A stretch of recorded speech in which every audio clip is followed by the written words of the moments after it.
This past weekend we headed down south for the annual British Bowhunters gathering to catch up with old friends and shoot some 3Ds in the woods. We took the camera gear with us, but honestly, I didn't film much.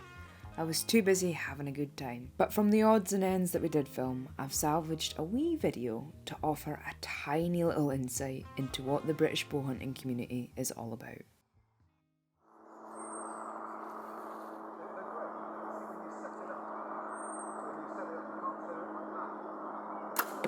Unlike America, Canada, Australia, New Zealand, and most of Europe, bowhunting isn't legal in Britain, which does seem pretty ridiculous for a country with such a rich history in archery. Despite this, the interest and passion for hunting with the bow is still alive and well within the UK. Though we can't take live quarry here, it is perfectly legal to own the equipment, practice on targets, and of course, travel abroad to hunt. This weekend offers an opportunity to catch up with like-minded folk, shoot together, talk about adventures had, and discuss the future of British bowhunting with both enthusiasm and optimism. Though like-minded, a fair assortment of folk do attend, from varying walks of life, all with their own reasons as to why they were drawn to the bow. But getting close tends to be one of the main unifying reasons amongst enthusiasts. Amongst bowhunters, there seems to be a desire for a deeper connection to our own nature, to engage in something our species has done since the early days, and nurture a set of skills that likely lay dormant in all of us.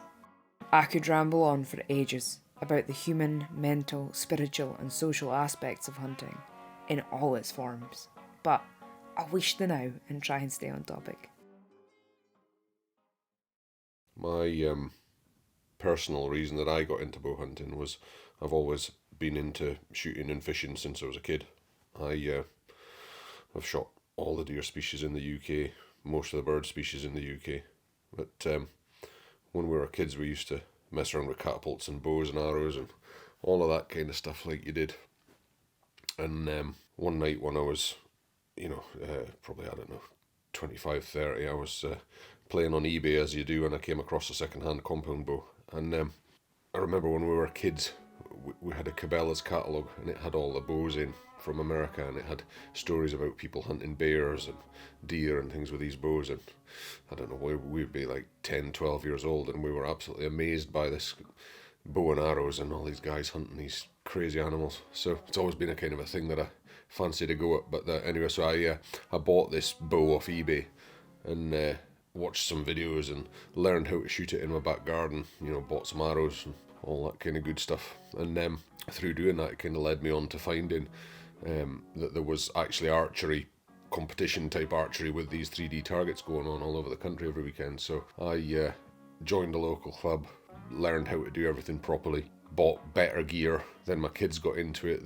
They had their own kind of bows and stuff, and we travelled all over Europe shooting. I ended up shooting pretty professionally, and we went all over the world really. It was good fun. But the main reason why I got into it in the first place was because I wanted to go hunting, and obviously through all of that journey through the archery, I've ended up getting in amongst with the BBA and getting to know the guys there. And then since that, I've been lucky enough to be able to go to Canada to hunt bears. I've been able to go to Colorado to hunt elk. It's quite easy to go to France and hunt roe deer, Spain to hunt deer, all these places. And it actually, surprisingly enough, it's not that expensive to go. You can pretty much hunt for the price of the flights. I mean, America, you just need to get a tag, which is all as expensive as what you put in for. I think bow hunting in general, the appeal of bow hunting, you've got to be close. It's an exciting thing. I mean, when I hunted bears in Canada, the buck fever, which I probably hadn't felt since I was, 13, 14, suddenly there's buck fever involved, which, it's exciting to a different level from rifle hunting. Now, the thing for people in Britain, the British Bowhunters Association's a way of meeting like-minded people. The get-together is brilliant because you get to speak to everybody and you can hear about where they've been, what they've done. It's a good place for learning information about going to different places in the world obviously because you can't hunt in Britain, you've got to go somewhere else if you want to physically do it. But equally, that said, it's a brilliant place just for people who would love to do it one day if they got the chance. You know, they can hear all these stories of people actually doing it, which inspires them to take further, you know, their own bow hunting journey, let's say, and actually make progress in doing it rather than just talking about it. It seems an overwhelming task to go to Colorado and hunt an elk, for instance, but actually when you do it, it's relatively simple. A good few members of the British Bowhunters Association regularly travel abroad to bow hunt. This weekend offers the perfect place to share stories of said adventures overseas. And when it comes to elk, Andy and Dave have some of the best. I think it was 2014 when we went with them, and we went up to that 12,000 feet. He was the same, like, he's like, I'll come up with you, he says, I'll call. Yeah. So I'm like, no, fair enough, yeah, we'll do that. So we got up there, it was a fair old hike to get to 12,000 feet. And as we got across this meadow, you could see like all fresh wallows. Yeah. So we were like, we're in a good area here, this must be where they hang out at night. So we set up as camp right on a game trail, but it was the only flat piece of ground I could find. Yeah. And where we'd set up, I think it was about 5:30, 6 o'clock at night, you could just hear this bugling coming like higher up the mountain. But it was like in the thickest and darkest of stuff. And by the time it got to sort of level with us, it was like just going dark. So it was too dark to do anything. Yeah. But we thought, we'll leave the bows behind and just go and see what they're doing. And we got to the edge of this, like the forestry where it comes up on the timberline, they call it. And on this meadow where this wallow was, you could just see this big 7x7 with a group of like 15 cows. Yeah. And then two small spikes with him. And thought, we'll get out of here quiet, come back in the morning. So in the morning we started calling, and we must have called him in from like 150 yards, 200 yards away. And we got to where a fallen tree had come over, and the next minute this big 7x7 come up to this big fallen tree 54 yards away. So I'm like looking round to Troy to tell him to call, and he's just like a rabbit in the headlights of the car. He's just like, and I'm like, is he filming this? So I turn around and I look back. I can't call anymore because like this elk has pinged me. I've called him to there. Yeah. He was supposed to take over because he's like 60 yards behind me. No, nothing. So I'm waiting, and this elk basically turns around. He turns around, starts walking off. So I start calling again. It comes back again, but stops. And this fallen tree's covering all its vitals, so I can't do anything. I need him to kick in calling. Yeah. And we got to this point and it was like, ain't going to do anything here.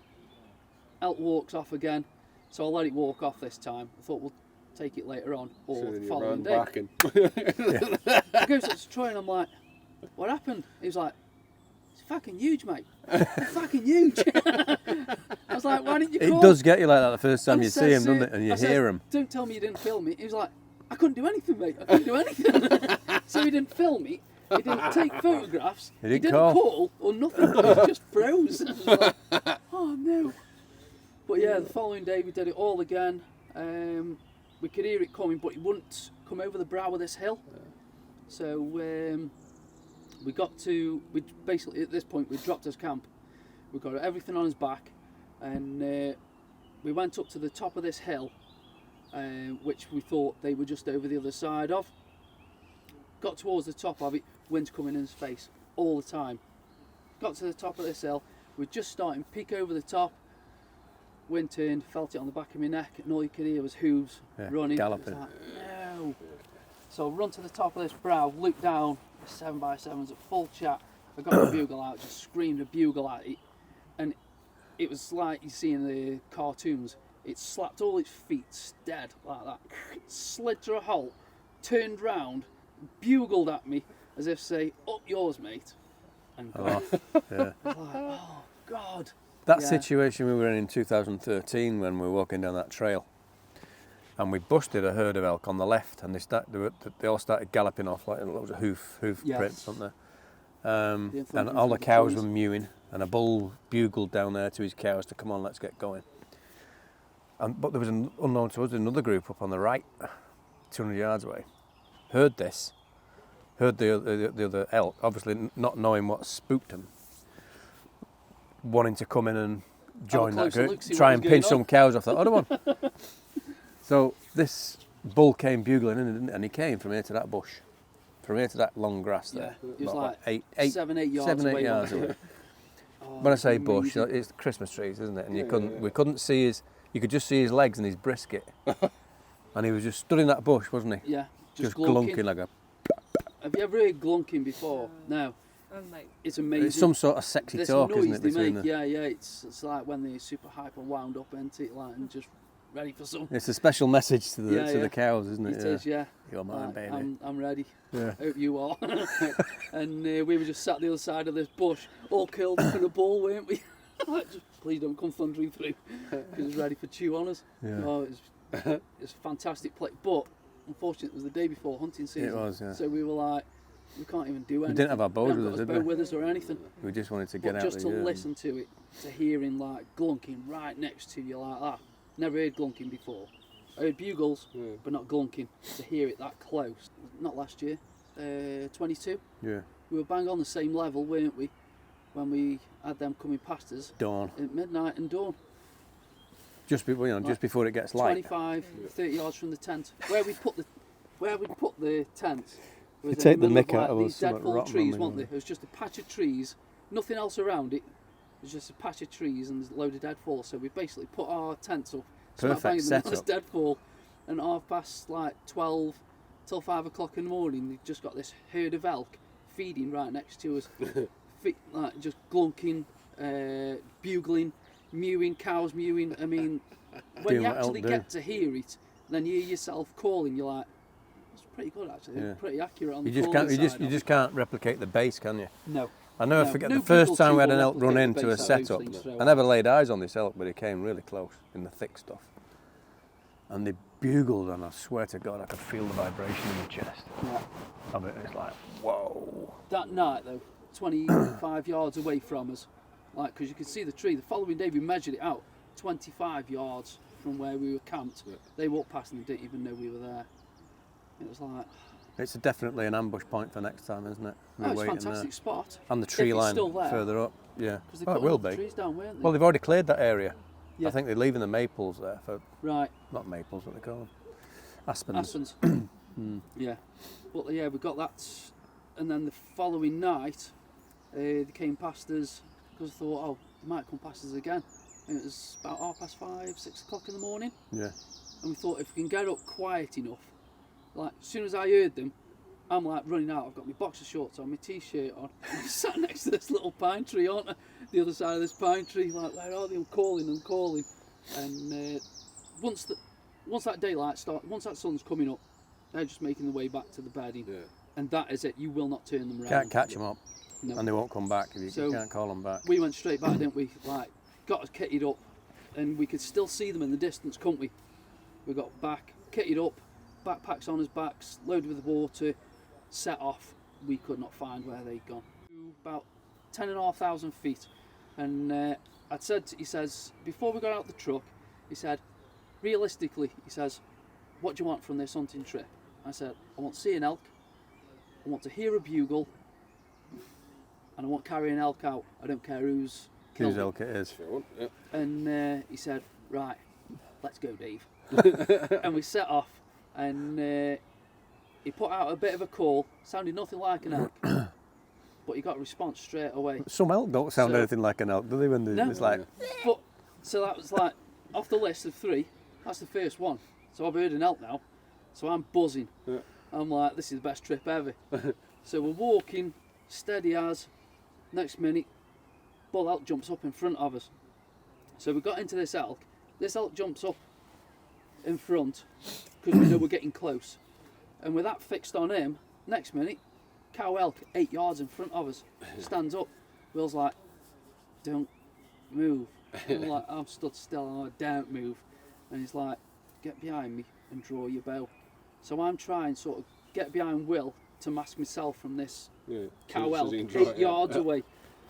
Get behind him, start drawing, and she's like,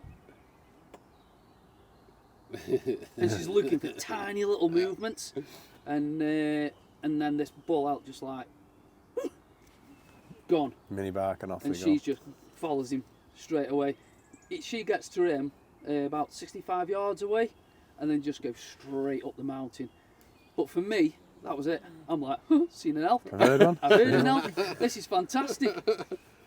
15 minutes later, we get a call over the radio. Cavan Sullivan from, I can't remember where he's from now, maybe Minnesota. He calls us and he's like, Will, I've got an elk. It's only the one that we've fucking seen, ain't it? I'm gutted, but at the same time, I'm ecstatic. Well happy, So Will's like, he's like, what's your position? He says like, I'm only like 500 feet from you. So we're like, Just shot my elk. 500 feet through that, straight up, dead fall and everything. By the time we got to him, we were absolutely wrecked. And he's like, he's already opened it up. He's taken the legs off, and Will's like, whoa, don't. He said, before you go any further, let Dave get a picture with it. So I'm sat with it. It's got no legs on it or anything. And I'm sat off for this trophy picture. And he's like, right, we've got to get this thing off. And I'm like, I'm ready. So I'm proper hyped up. And I'm like, this is giving me 3 off my list already. I don't even need kill one now. I've got one. I've got it on my back.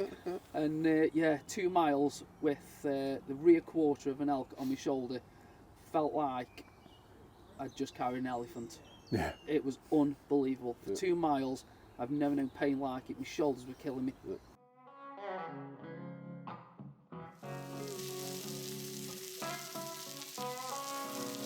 As always, this year's gathering was good crack. It was great to catch up with everyone, and I'll look forward to next year's, as hopefully we'll have some good stories from this year's trip to Colorado to share. Thanks to the BBA for putting on such a great event.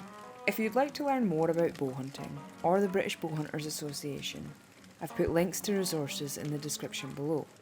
Now I know this video was short, and didn't really have much of a point, but regardless, I hope you enjoyed it, and I'll catch you in the next one.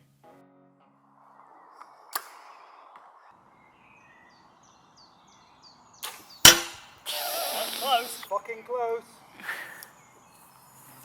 That's like a 50 cal in it.